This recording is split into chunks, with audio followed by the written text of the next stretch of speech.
Washington and his 30 recruits believed the only way to one day have their own buildings would be to build them themselves. The reason that it started as an industrial school was because they had nothing, and so they had to build, grow, and make everything, like harness making because they needed to have harnesses for the farm animals, carpentry because they needed to build the buildings, brick masonry because they needed to make the bricks. These kinds of trades, printing, shoemaking, tailoring, carpentry, all of these things were things that they could use to build a business. One student who found opportunity at Tuskegee was a young man named William Holtzclaw. His parents, especially his mother, Addie, were passionate about getting an education for their children. They even built their own school. I remember my parents went into the forest and cut pine poles 8 inches in diameter, split them in half, carried them on their shoulders to a nice shady spot, and built a schoolhouse. There were no floors, no chimneys, and the benches were made of the same material. Addie Holtzclaw would provide schemes that allowed William and his brother to get an education for most of the year. The landlord wanted us to pick cotton, but Mother wanted me to remain in school. So she used to out-general him by hiding me behind skillets, ovens, and pots. Then she would slip me to school the back way, pushing me through the woods and underbrush until it was safe for me to travel alone.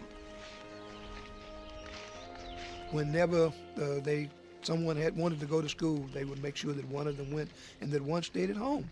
Because if they didn't, if both of them were gone, the overseer would come around and would say, "Where are those boys?" And he would get upset. So in order to make sure that that didn't happen, she'd send one to school and leave one at home to do the work. So when the overseer came around and needed someone, she would call them and they would be there.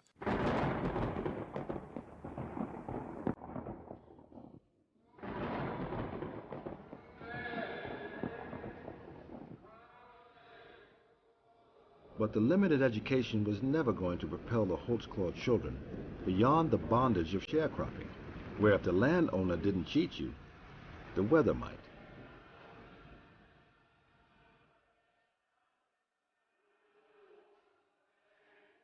William Holtzclaw heard about Tuskegee.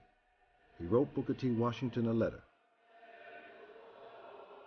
Dear Book, I want to go to Tuskegee to get an education. Can I come? The letter found its way. "Come," Washington replied. When I walked out on campus, I was startled at what I saw. There before my eyes was a huge pair of mules drawing a machine plow, which to me at the time was a mystery. There were girls cultivating flowers and boys erecting huge brick buildings. Some were hitching horses and driving carriages, while others were milking cows and making cheese. I found some boys studying drawings and others hammering irons, each with an intense earnestness that I had never seen in young men. When he first got to Tuskegee, he was really amazed that there were so many things he didn't know. He was also amazed as to how they organized the students in the dormitory setting, particularly himself, because he had never slept between 2 sheets. And when he went to the dorm, he was sleeping, as they say, ready roll. He had all of his clothes on, and someone had to come in and tell him that you have such a thing as a night shirt and a shirt that you wear during the day. My plan was for them to see not only the utility of labor, but its beauty and dignity. They would be taught how to lift labor up from drudgery and toil, and they would learn to love work for its own sake. We wanted them to return to the plantation districts and show people there how to put new energy and new ideas into farming, as well as the intellectual and moral and religious life of the people. Booker T. Washington. Washington's vision would bear fruit. In less than a decade, Tuskegee had over 1,000 acres of land, 14 buildings, a farm, and a dozen shops, from a laundry to a blacksmith, with an enrollment of 400 students. and 28 teachers. Washington wanted his students at Tuskegee to learn to work and work hard, no matter how menial the task. He also wanted to keep Southern whites from feeling threatened.